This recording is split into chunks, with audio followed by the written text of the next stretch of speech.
मैं खाते पीते घराने से ताल्लुक़ रखता था। हमारी फैमिली कोई बहुत बड़ी नहीं थी। मैं, मेरी बहन, माँ और बाबा थे। बाबा की अपनी कपड़ों की छोटी मोटी दुकान थी और फैमिली बड़ी ना होने की वजह से हमारा खुशहाल घराना था। बाबा और माँ हम दोनों से बहुत प्यार करते थे क्योंकि हम ही उनके सब कुछ थे। उन्होंने हमें बेहतरीन स्कूल में पढ़ाया। यहाँ तक तो सब ठीक था, लेकिन मेरी आदतें बहुत ख़राब हो रही थी। वजह शायद मेरे दोस्त थे जो कि मुझसे भी ज़्यादा अमीर थे। वह हर वक्त कोई ना कोई घटिया हरकत करते रहते थे। पहले पहल तो मुझे ये सब बहुत बुरा लगा, लेकिन फिर मैं भी उनमें शामिल हो गया। कभी माँ बाबा ने भी कोई नसीहत नहीं की थी, सिर्फ हमें एक ही बात कहते थे कि दिल लगा कर पढ़ना और अच्छे नंबर लेकर आना। इस तरह हमें खुली छूट मिल गई और माँ हमेशा मुझे बाबा से बचा लेती थी। वह मेरे लिए पूरी दुनिया से लड़ने को तैयार थी। उनको अगर कोई ये कह देता कि तुम्हारा बेटा बिगड़ रहा है तो वह इस पर बरस पड़ती थी। मैं समझ गया कि माँ के होते हुए मुझे कोई कुछ नहीं कह सकता। इस तरह मैं खुलकर बदतमीजियाँ करने पर उतर आया। अब स्कूल में जिन दोस्तों से मुझे चिढ़ थी कि वे बहुत बुरी बातें करते हैं, मैं उनके साथ बैठता और वह मुझे हर बात कहते हैं जो मुझे बुरी लगती थी। लेकिन अब मुझे वह बातें बुरी कहाँ लगती थी। अब तो मेरा उनके बगैर दिल ही नहीं लगता था। यूं मैं गुमराह होता गया और गुनाहों की दलदल में धंसता गया। फिर एक बार हमारे स्कूल में पार्टी थी। इस पार्टी में यूनिफॉर्म नहीं बल्कि घर के नए कपड़े पहनकर जाना था। खाना अपनी तरफ से लेकर आना था और मोबाइल कैमरा वगैरह भी लाना था। फिर वह दिन भी आ गया। स्कूल में हर तरफ जैसे रंग ही रंग बिखरे हुए थे। राहुल और करण अपने कैमरे लाए हुए थे और हम सब एक जगह छिपकर लड़कियों की फोटो बनाने लगे। किसी लड़के ने हमें देख लिया और हमारी क्लास टीचर को बता दिया, जिससे हमें बहुत डांट पड़ी। फिर कुछ दिन बाद हमारी क्लास में टीचर आए जो कि हमें फिजिक्स पढ़ाते थे। उन्हें भी वह बात पता चल गई थी और फिर वह नरम लहजे में समझाने लगे कि ये बात बहुत बुरी है, लेकिन हम चुप होकर बैठे थे। तब वो बोले, देखो बेटा, अभी तुम लोगों को हमारी बातें गलत लगती है। जब तुम लोगों पर गुजरेगी तो तब तुम्हें पता चलेगा। अगर कोई तुम्हारी बहन के साथ ऐसा करे तो तुम लोगों को कैसा लगेगा। फिर राहुल ने खड़े होकर कहा, सर, मेरी तो बहन ही नहीं, माँ तो है। सर के कहने पर वह ढीठ पने से मुस्कुराया। उससे क्या होता है? देखो बेटा, ये मत समझना कि तुम किसी की बहन के साथ बदतमीजी करोगे तो तुम्हारी बहन सुरक्षित रहेगी। नहीं, ये कुदरत का इंसाफ है। जब तुम बुरा करोगे तो तुम्हारी बहन के साथ भी जरूर बुरा होगा और फिर देखना, तुम्हारी एक गलती तुम्हारी पूरी जिंदगी में तूफान खड़ा कर देगी। लेकिन हमने उनकी किसी बात पर ध्यान नहीं दिया और अपने कामों में बिजी होकर अपनी जवानी की सीढ़ी पर कदम रखते गए।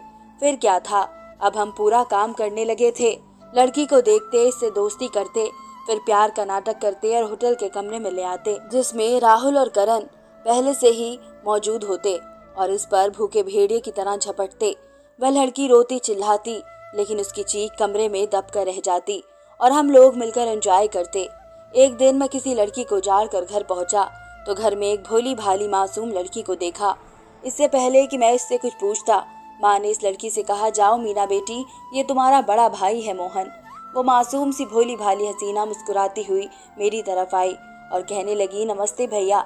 उसने सर झुकाया ताकि मैं उसके सर पर हाथ रखूं, लेकिन मैंने आगे बढ़कर उसे बाहों में भर लिया। उसने कोई खास नोटिस नहीं लिया और शर्माती मुस्कुराती हुई थोड़ी दूर खड़ी हो गई। तभी माँ बोली, बेटा, ये मीना है, अब ये हमारे साथ हमारे घर में ही रहेगी। इसे भी तुम अपनी छोटी बहन परी की तरह समझना, माँ ने कहा। और मीना, ये आज से तुम्हारा बड़ा भाई है और तुम भी मेरी तरह इस पर अपना हक जताना। मीना देखने में तो भोली भाली लड़की लगती थी, लेकिन मैं गजब की खूबसूरत और हसीन थी। मीना माँ दूर की एक रिश्तेदार की बेटी थी और मीना की माँ मेरी माँ की बहुत अच्छी दोस्त थी। मीना के दो भाई थे। इसके माँ बाप का देहांत हो चुका था। दोनों भाई भी शादीशुदा थे और वे उसकी जरा भी परवाह नहीं करते थे। दोनों अपनी बीवियों में मस्त थे और इसकी भाभियाँ इससे खार खाती थी। आए दिन उनसे झगड़ा करती थी, इसलिए वह माँ के साथ आ गई थी। माँ तो वैसे भी बहुत अच्छी औरत थी और वो उसे अपने साथ लेकर आ गई और यूं मासूम सी भोली भाली मीना बेफिक्र होकर उसे अपना घर समझने लगी। मीना को जो काम बताया जाता झट वह काम करने लगती और वो मेरे काम को बहुत ही शौक से करती थी।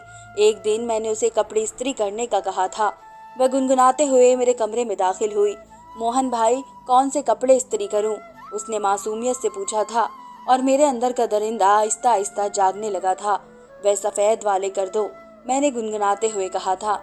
नहीं मोहन भाई, आज आप ये वाले कपड़े पहनो, देखो कितने प्यारे लग रहे हो आप, इसने कपड़े दिखाते हुए कहा और मैंने इसे जोर से अपने गले लगाया। इससे पहले कि मैं कोई चीज़ आगे करता, वो पीछे हुई और इसकी आंखों में आंसू थे। मैंने हैरानी से पूछा था, क्या हुआ? कुछ नहीं भैया, मैं सोच रही थी कि इतना प्यार तो कभी मेरे सगे भाई ने भी नहीं किया जितना आप करते हैं। इसने आंसू साफ किए और बाहर निकल गई और मैं शैतानी सी हंसी हंसता हुआ उसे देखता रहा और सोचता रहा कि माल तो घर में ही मौजूद है, वे भी एकदम नर्म और फ्रेश। यह सोचकर मैं हंसने लगा। मुझे बहुत शैतानी ख्याल आ रहे थे और मैं ये भी नहीं सोच सकता कि वह भोली भाली लड़की मुझे भाई मानती है, और वह तो इतनी मासूम है कि मेरी हर बात को समझती ही नहीं, बल्कि वह समझती है कि मैं भाई होने के नाते इसे गले लगाता हूँ। फिर कुछ दिन बाद सब घर वालों को मोहल्ले में किसी की शादी में जाना था। मीना ने जाने से इनकार कर दिया और मैंने भी मौके का फ़ायदा उठाकर इनकार कर दिया। इतना अच्छा मौका फिर नहीं आ सकता था। सारे घर के बंदे जा चुके थे तो मैं नहाने के लिए वॉशरूम में घुस गया। मैं कुछ देर पानी बहाता रहा, फिर मैंने मीना को आवाज़ दी। वह समझी कि शायद मैं कपड़े मांग रहा हूँ। वह पहले भी अक्सर मुझे कपड़े देने आया करती थी। वह कपड़े लेकर आई तो मैंने उसकी कलाई पकड़ ली। भैया, क्या कर रहे हो? ये लीजिए कपड़े। मेरी कलाई छोड़े। उसने दीवार का सहारा लिया और कपड़े मुझे देकर वापस अंदर चली गई। मैंने पैंट पहनी और फिर बाहर निकल आया। मीना अंदर अपने कपड़े बदल रही थी। मेरे अंदर का दरिंदा पूरी तरह जागने लगा।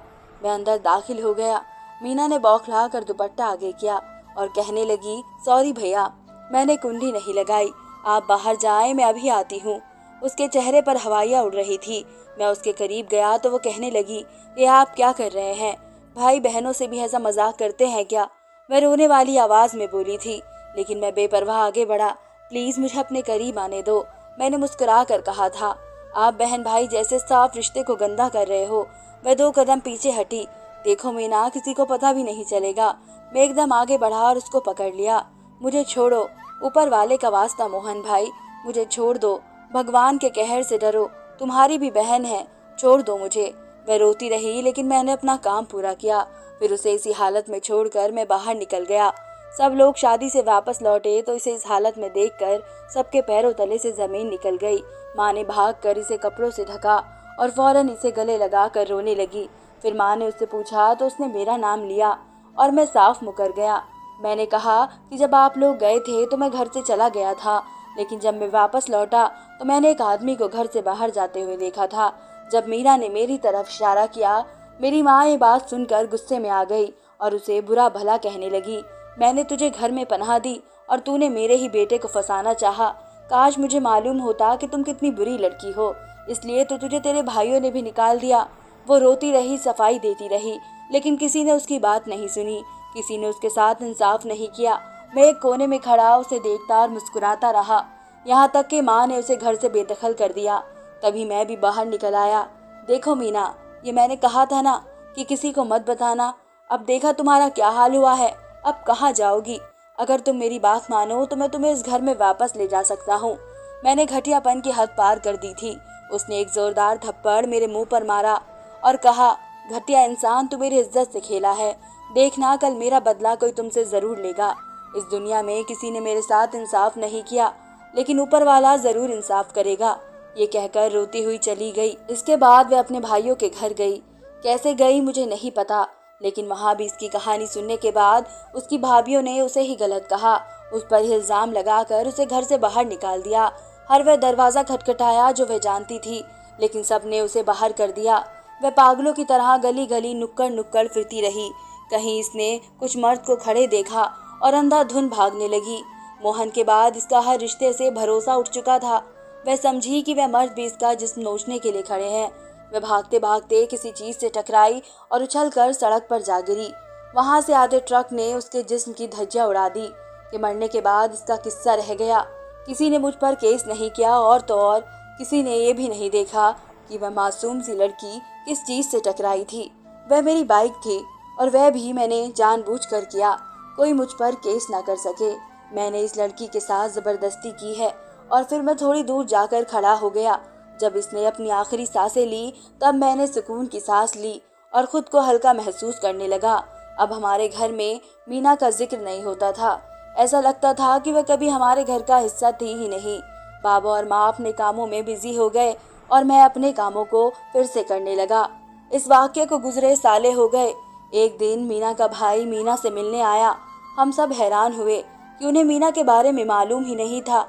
हालांकि मीना अपने घर भी नहीं गई थी। माँ ने उसे सारा किस्सा बताया तो वे एकदम गुस्से में आ गए, लेकिन माँ ने उसे बेइज्जत करके घर से निकाल दिया। मीना का भाई घर पहुंचा तो उसने सबसे पहले अपनी बीवी को अपने पास बुलाया और उससे मीना के बारे में पूछा तो उसने कहा कि वे यहाँ नहीं आई थी। जब उसने अपनी बीवी को डांटा तो उसने सब कुछ बता दिया कि उसने इसे अपने घर में ही नहीं आने दिया। उसने अपनी बीवी से बहुत लड़ाई की और नाराज हो गया, लेकिन अब क्या फायदा था। वह मासूम तो इस दुनिया से जा चुकी थी, वह भी चरित्रहीन का इल्जाम अपने ऊपर लेकर। फिर 5 साल का वक्त गुजर गया और मेरी बहन भी जवान हो चुकी थी और इस वक्त में मेरी बहन का रिश्ता आया जो कि हर लिहाज से बेहतर था। माँ ने झट से हाँ कर दी और फिर रोज शॉपिंग होने लगी। बहन का सारा दहेज इकट्ठा हो चुका था। घर में भी बहुत खुशियाँ थी और मैं भी बहुत खुश था। होता भी क्यों ना, आखिर मेरी बहन की शादी थी। और जहाँ तक मीना का किस्सा था, इसे तो मैं बिल्कुल भी शर्मिंदा नहीं था, क्योंकि मैंने तो मीना जैसी कई लड़कियों को उजाड़ा था। मुझे कोई पछतावा भी नहीं था। कभी कभी मैं सोचता था कि लोग कहते हैं जो दूसरों के साथ गलत करता है उसके साथ भी वही होता है, लेकिन मेरे साथ ऐसा कुछ नहीं हुआ था। अब तो मेरी बहन की शादी भी हो रही थी, ये सोचकर ही मैं सुकून से था। लेकिन कहते हैं ना कि भगवान के यहाँ देर है अंधेर नहीं। इस तरह बहन की हल्दी हुई और माँ बाबा सारा दहेज का सामान देखने चले गए। मैं बहन के पास आया और कहा कि तुम खाना मत बनाओ, मैं होटल से लेकर आता हूँ। मैं मुस्कुराता हुआ बाहर निकल गया। होटल हमारे घर से थोड़ी ही दूरी पर था, इसलिए खाना लेते हुए मुझे कुछ देर हो गई। मैं खाना लेकर वापस आया तो मैंने अपने कमरे के सामने लोगों का मजमा लगा देखा, जिन्होंने हाथों में मोबाइल ले रखे थे। मैं भीड़ को हटाता हुआ अंदर गया तो हैरान रह गया। सहन में मेरी बहन अजीब हालत में पड़ी हुई थी, ठीक वैसे ही जिस तरह मैं मीना को छोड़ कर गया था। मैं काँप कर रह गया और लोग खड़े उसकी तस्वीर बना रहे थे। मैंने जल्दी से उसे उठाया और कमरे में ले गया। माँ बाबा भी आ गए, वह भी ये सब देख कर रोने लगे। मीना याद आने लगी थी जो मुझे भैया कहती थी, और हर वह लड़की याद आने लगी जो मुझे बहन का वास्ता देती थी। आज मुझे पता चला कि जब अपनी बहन के साथ ऐसा होता है तो कैसा लगता है। मैंने पूछा कि ये सब किसने किया है। एक आदमी ने कहा सुमित ने किया है। मैं बहुत गुस्से में उसके घर की तरफ दौड़ा। वह खाना खा रहा था। मैंने घर में दाखिल होते ही इसका गला दबाकर इसकी जान ले ली। इसी बीच किसी ने पुलिस को फोन कर दिया और वे आकर मुझे पकड़ कर ले गए। इसके बाद मुझे अदालत में ले जाया गया, जिसमें मैंने अपने सारे अगले पिछले स्वीकार किए कि मीना से मैंने जबरदस्ती की थी। माँ बाबा अपना कलेजा थाम कर रह गए और मीना का भाई और उसकी भाभी शर्मिंदगी से नजरें चुराए हुई खड़ी थी। मैंने सारे पाप स्वीकार कर लिए थे, इसलिए अदालत ने मुझे उम्र कैद की सजा दे दी थी। आज पूरे 11 महीने हो गए हैं मुझे जेल में बैठे हुए, और इस सब का मैं ही जिम्मेदार हूँ। मैंने अपनी जिंदगी अपने हाथों से खत्म कर डाली। मीना ये बात सही कहती थी कि कुदरत जरूर इंसाफ करेगी, और वह ठीक कहती थी। आज कुदरत ने इंसाफ कर दिया था। ये मेरी सजा है। जब मुझे माँ बाप की सेवा करनी चाहिए थी, मैं जेल में आ गया। बहन की मेरे कर्मों की वजह से शादी टूट गई। अगर मैं शादी कर लेता और एक इज्जतदार जिंदगी गुजारता, लेकिन अब क्या हो सकता था। मीना रोज मेरे ख्वाब में आती थी और मुझे कहती, मोहन तुम्हें सजा जरूर मिलेगी। और जब मुझे सजा मिली, वे एक दिन मुस्कुराती हुई मेरे ख्वाब में आई। मैंने देखा, उसने कहा, मोहन किसी ने मेरे साथ इंसाफ नहीं किया, लेकिन कुदरत का इंसाफ देखो, उसने कैसे बदला लिया है मेरा। इतने वक्त में मोहन की माँ उससे सिर्फ 2 बार ही मिलने आई थी। वह माँ जो जिसके लिए सारी दुनिया से लड़ने को तैयार थी, वह आज इसकी वजह से अपने खानदान से कटकर रहने लगी थी। मुलाकात पर माँ ने कहा था, मोहन मुझे कहते हुए बहुत शर्म महसूस हो रही है कि मैंने तुझ जैसे बेटे को जन्म दिया है, और दरअसल गलती मेरी है। मैंने तुझे अगर शुरू से ही लड़कियों की इज्जत करना सिखाई होती तो आज ये नौबत ही ना आती। तेरी बहन एक जिंदा लाश बनकर रह गई है और यही हाल अब मेरे माँ बाप का भी है। गली से गुजरते हुए उन्हें कितनी बदनामी उठानी पड़ती है, ये तो वही जानते हैं। एक बात तय है, इंसान जो कुछ भी करता है उससे पहले अपना अंजाम भी सोच कर करे। उसका किया हुआ हमेशा उसके सामने आता है। धन्यवाद दोस्तों।